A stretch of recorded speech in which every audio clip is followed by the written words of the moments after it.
சங்கீதம் அதிகாரம் 122. கர்த்தருடைய ஆலயத்திற்கு போவோம் வாருங்கள் என்று எனக்கு அவர்கள் சொன்னபோது மகிழ்ச்சியாயிருந்தேன். எருசலேமே, உன் வாசல்களில் எங்கள் கால்கள் நிற்கலாயிற்று.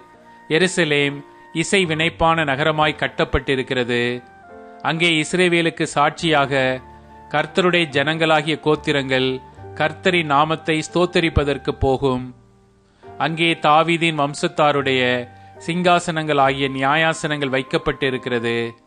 எருசலேமின் சமாதானத்துக்காக வேண்டிக் கொள்ளுங்கள். உன்னை நேசிக்கிறவர்கள் சுகித்திருப்பார்களாக.